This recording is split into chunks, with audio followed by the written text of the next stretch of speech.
Assalamualaikum warahmatullahi wabarakatuh. Hai semuanya, balik lagi sama aku Adiba Syadatunisa di Learning Journal, pertemuan ke-11 mata kuliah penulisan berita dan artikel. Oke semuanya, jadi di Learning Journal ke-11 ini aku akan membahas bagaimana sih cara penulisan artikel, lalu bagaimana sih cara penyusunan artikel, dan lalu bagaimana sih cara publikasi artikel di media. Nah, mungkin langsung saja ya kita ke pembahasan selanjutnya. Cekidot. Oke teman-teman semuanya, mungkin kita sedikit mengulas mengenai apa sih arti dari artikel ilmiah itu.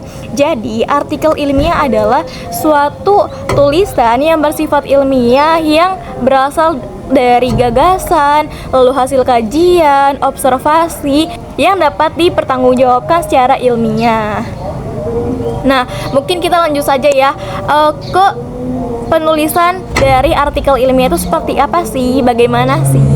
Oke teman-teman, sebelum aku melanjut ke pembahasan mengenai bagaimana sih cara penulisan artikel ilmiah, nah mungkin aku akan menjelaskan sedikit mengenai jurnal. Nah, jadi kan seperti yang kita ketahui bahwasannya artikel itu kan suatu isinya atau suatu bahan kajiannya. Nah, artikel ini merupakan suatu wadah atau suatu tempat untuk mempublikasikan artikel-artikel tersebut. Lalu teman-teman, apa sih hubungannya artikel dengan jurnal? Nah, artikel dan jurnal ini memiliki hubungan yang bisa dibilang sangat erat. Karena apa sih? Karena seperti yang kita ketahui ya bahwasannya artikel ini merupakan suatu hasil penulisan karya ilmiah yang berasal dari penelitian, observasi, hasil kajian oleh para peneliti atau oleh akademisi. Nah, sedangkan jurnal sendiri itu merupakan tempat publikasi atau wadah tempat publikasi jurnal-jurnal hasil dari penelitian tersebut. Oke teman-teman, kita ganti tempat karena yang tadi udah maghrib. Nah, mungkin selanjutnya aku akan membahas mengenai cara penulisan penyusunan dalam artikel ilmiah. Nah, mungkin kita mulai dari penulisan artikel ilmiah dulu nih teman-teman. Nah, bagaimana sih cara penyusunannya itu? Jadi, cara penyusunan dalam artikel ilmiah itu yang pertama kita harus mengikuti pedoman umumnya dulu nih.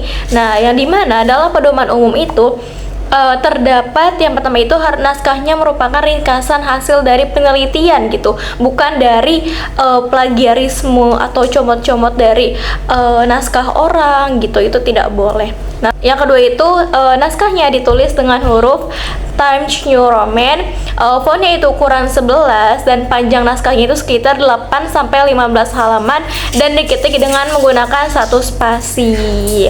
Nah, yang ketiga itu ada kita harus nyeting dulu nih halamannya. Nah, halaman itu merupakan 2 kolom dengan equal width kolom dan jarak antara kolom itu 5 mm, sedangkan judul, identitas penulis, abstrak itu ditulis dalam satu kolom yang sama. Melanjut kepada sistematika penulisan artikel ilmiah itu sendiri. Nah, jadi teman-teman, paling awal itu dalam penulisan artikel ilmiah, nah kita itu harus menulis judul, lalu nama penulis, lalu abstrak gitu. Nah, sekilas ya mengenai abstrak ini merupakan suatu ringkasan dari isi keseluruhan dari naskah atau dari artikel yang kita tulis. Nah, tadi kan yang pertama kita menuliskan judul, lalu nama penulis, lalu abstrak. Lalu yang kedua ini kita menulis bagian pendahuluan, lalu kajian literatur, nah dan pengembangan hipotesis jika memang ada gitu ya.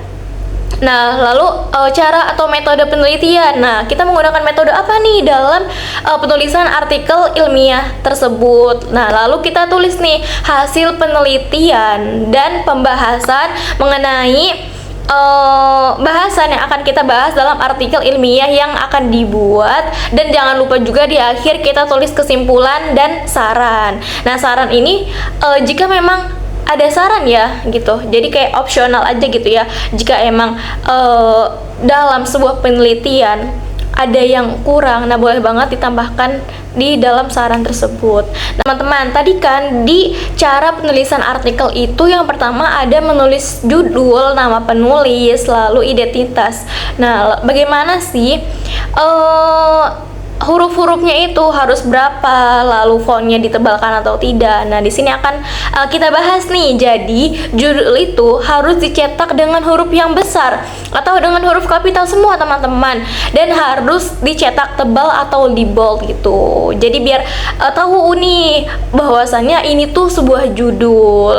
Nah, dalam judul juga harus menggunakan font yaitu Times New Roman. Nah, teman-teman bisa banget lihat nih di Word di bagian font nih. Pokoknya ada, cari aja Times New Roman dengan ukuran font itu 12 dan spasi tunggal dengan jumlah kata maksimal itu 15 kata. Pokoknya dalam penulisan judul itu tidak boleh melebihi dari 15 kata. Nah, lalu selanjutnya itu nama penulis.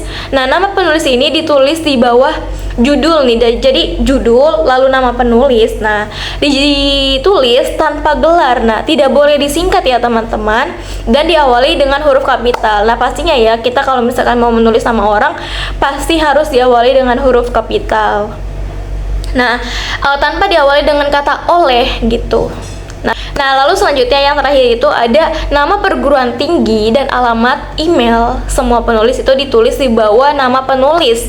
Nah, jadi kan tadi judul, lalu nama penulis. Nah, di bawah nama penulis itu kita tulis nih seorang penulis artikelnya ini berasal dari perguruan tinggi mana, lalu cantumkan alamat emailnya. Nah, seperti itu dengan huruf atau font Times New Roman dengan ukuran 10. Dan lalu selanjutnya abstrak ya.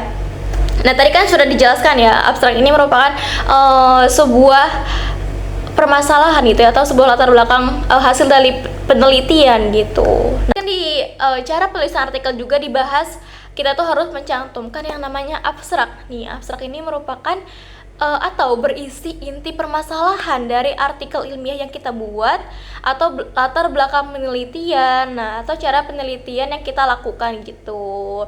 Nah, dan jumlah kata yang harus ada di dalam abstrak itu berjumlah 250 kata dan diketik menggunakan satu spasi. Nah, jadi kalau misalkan abstrak kita lebih dari 250 kata itu tidak diperbolehkan karena emang sudah ketentuannya dari sana harus 250 kata. Nah, lalu jenis huruf abstrak itu sama menggunakan font Times New Roman dengan font 11 dan disajikan dengan rata kiri dan rata kanan. Oh iya teman-teman, dalam abstrak juga ya kita bisa menulis abstrak dengan menggunakan bahasa Indonesia atau dengan menggunakan bahasa Inggris, dan boleh juga menggunakan dua bahasa tersebut. Nah, lalu selanjutnya kepada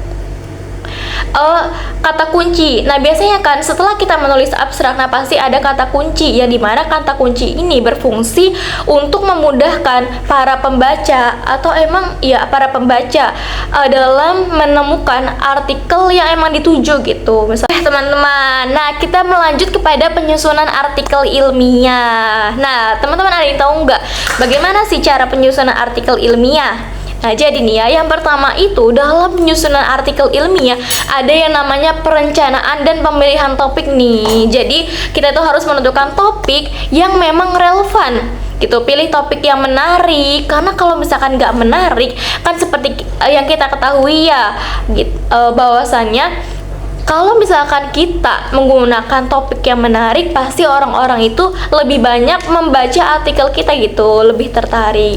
Nah, lalu selain itu juga memiliki nilai tambahan dan sesuai dengan bidang ilmu pengetahuan kalian gitu. Nah, lalu selanjutnya yang kedua itu ada mencari literatur. Nah, apa sih mencari literatur itu?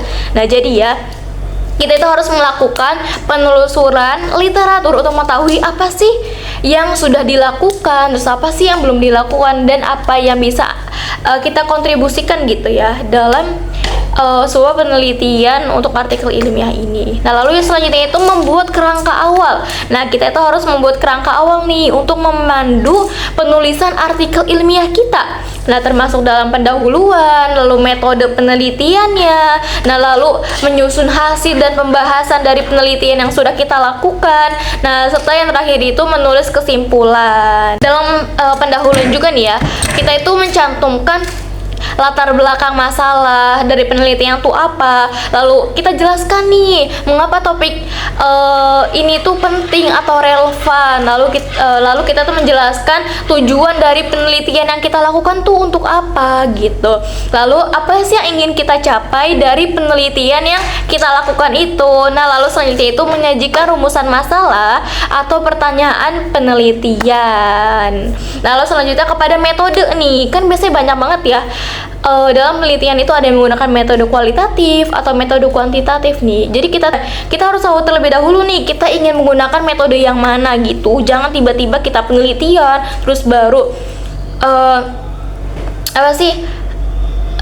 penelitian lalu kita baru menentukan nih metode kualitatif, kuantitatif. Nah, itu tidak bisa. Jadi kayak lebih enak gitu ya kita menentukan metodenya itu dari awal sebelum penelitian itu dilakukan. Nah, lalu selanjutnya kepada hasil dan pembahasan. Nah, apa saja sih yang dicantumkan dalam hasil dan pembahasan itu? Jadi yang kita cantumkan dalam hasil dan pembahasan ini seperti menyajikan hasil penelitian kita nih, kayak misalkan apa sih yang kita temukan dalam penelitian, lalu membahas hasil penelitian gitu, dan mengapa sih hasil penelitian kita ini penting gitu, dan apa implikasinya, seperti itu. Nah, teman-teman, jangan lupa juga nih ketika kita memang sudah selesai dalam menulis naskah atau menulis artikel ilmiah itu, jangan lupa untuk dicek ulang, untuk dilihat ulang gitu, di cross check gitu, direvisi gitu. Kan kita tidak tahu ya apakah selama penulisan itu ada yang typo atau memang ada yang kurang jelas bahasanya gitu. Nah, lalu selanjutnya kepada publikasi. Nah, jika memang dirasa semua hasil dari penulisan artikel itu sudah benar gitu, nah barulah kita kepada proses publikasi gitu. Nah, dalam publikasi juga nih ya, kita menentukan nih jurnal mana sih yang akan kita tuju untuk mempublish gitu artikel ilmiah yang sudah kita buat gitu. Nah, setelah kita sudah menentukan jurnal mana tempat kita publish, nah kita harus mengikuti prosedur yang telah ditetapkan oleh jurnal tersebut gitu, kayak termasuk persyaratan formatnya, lalu pengirimannya gitu. Kan biasanya dalam suatu jurnal kayak ada format penulisan gitu ya, atau template penulisan. Nah, kita harus mengikuti format tersebut. Nah, selesai artikel tersebut direvisi gitu, atau menambahkan hasil dari masukan reviewer tersebut, nah barulah nih artikel kita bisa dipublish, bisa dinikmati atau bisa dibaca oleh semua orang. Selanjutnya nih kita akan membahas mengenai tantangan dan solusi dalam menulis dan mempublikasi artikel ilmiah. Nah, pasti ini merupakan hal yang banyak dirasa oleh teman-teman mahasiswa semua kan. Kayaknya bukan mahasiswa aja ya, mungkin kayak para akademisi lain seperti dosen gitu. Nah, yang biasanya yang kita alami atau yang kita rasakan dalam tantangan ini adalah kesulitan dalam memilih jurnal yang tepat gitu, memilih jurnal yang sesuai, yang merupakan langkah awal nih yang sangat menentukan dalam proses publikasi ilmiah. Dan biasanya nih ya, kesalahan dalam tulisan jurnal ini bisa berujung penolakan yang cepat gitu ya, bahkan sebelum artikel kita itu dibaca secara menyeluruh oleh si editor ini gitu. Biasanya nih ya, hal ini itu terjadi karena artikel yang dikirim ini tidak sesuai dengan ruang lingkup atau fokus kajian jurnal tersebut gitu. Kan seperti yang sudah tadi aku jelaskan ya, bahwasannya kita tuh harus mengikuti format yang telah ditentukan oleh si jurnal. Jika kalau misalkan kita nggak sesuai ya, maka akan ditolak secara cepat. Selanjutnya kepada tantangan mengenai biaya publikasi di jurnal ilmiah. Nah, seperti yang kita tahu ya, bahwasannya jika kita memang ingin publishnya cepat, nah pasti ada ada kualitas, ada harga kan, yang dimana biasanya nih ya, Sinta 5 itu sekitar harga 500, ada juga 450 gitu. Nah, Sinta 4 itu biasanya 300 atau 400, dan pastinya kalau misalkan semakin tinggi, nah itu pasti semakin mahal. Dan itu juga nih ya menjadi tantangan para mahasiswa, khususnya mahasiswa KPI nih ya,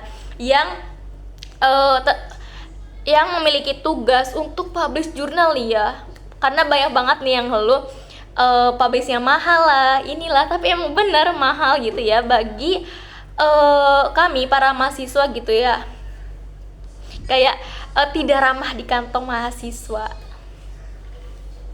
Lalu tantangan kedua itu biasanya dalam proses review yang lama. Nah biasanya kan ya, kalau misalkan emang jurnal tersebut banyak antriannya atau jurnal tempat publikasi kita itu gratis gitu, biasanya itu reviewernya itu sangat lama gitu ya teman-teman gitu ya. Nah salah satu tahap terpenting nih ya dalam publikasi jurnal ilmiah adalah proses per-review. Nah ini merupakan suatu proses evaluasi naskah oleh para ahli atau oleh para reviewer untuk menilai kualitas, keaslian, dan metodologi dan kontribusi ilmiah dari artikel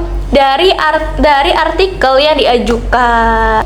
Tantangan yang ketiga itu ada dari tingkat penolakan yang tinggi. Publikasi di jurnal ilmiah terutama yang bereputasi internasional sangat kompetitif sekali. Nah teman-teman ya, tidak jarang, tidak bukan, tingkat penolakan itu mencapai 70-90%. Wah, sangat tinggi sekali ya. Nah, khususnya di jurnal dengan impact faktor tinggi atau yang terindeks Scopus dan Web of Science. Nah, kan nih ya, penolakan ini kayak sering kali nih menjadi pukulan mental bagi sang penulis. Nah, apalagi para mahasiswa yang kayak baru-baru menulis jurnal gitu ya, kayak gua baru nulis udah ditolak kayak gitu, kayak kenal mental banget ya. Tapi tenang kalau teman-teman, itu merupakan langkah awal kalau kita tuh harus benar-benar atau harus benar-benar serius gitu ya dalam tulisan jurnal ilmiah ini. Nah biasanya ya penolakan itu dapat terjadi karena banyak alasan gitu, karena berbagai alasan. Karena diantaranya itu adalah kualitas metodologi kita yang lemah, nah tidak adanya temuan yang signifikan gitu, atau kurangnya kebaruan dari penelitian yang sudah ada, serta penulisan yang tidak sistematis. Nah itu bisa menjadi sebuah penolakan dalam jurnal ilmiah. Selanjutnya kepada tantangan mengenai biaya publikasi di jurnal ilmiah. Nah seperti yang kita tahu ya, bahwasannya jika kita memang ingin publishnya cepat, nah pasti ada barang, ada kualitas, ada harga kan, yang dimana biasanya nih ya, Sinta 5 itu sekitar harga 500, ada juga 450 gitu. Nah Sinta 4 itu biasanya 300 atau 400, dan pastinya kalau misalkan semakin tinggi, nah itu pasti semakin mahal. Dan itu juga nih ya menjadi tantangan para mahasiswa, khususnya mahasiswa KPI nih ya, yang memiliki tugas untuk publish jurnal ya. Karena banyak banget nih yang ngeluh publish yang mahal lah, inilah, tapi emang bener mahal gitu ya bagi kami para mahasiswa gitu ya, kayak tidak ramah di kantong mahasiswa.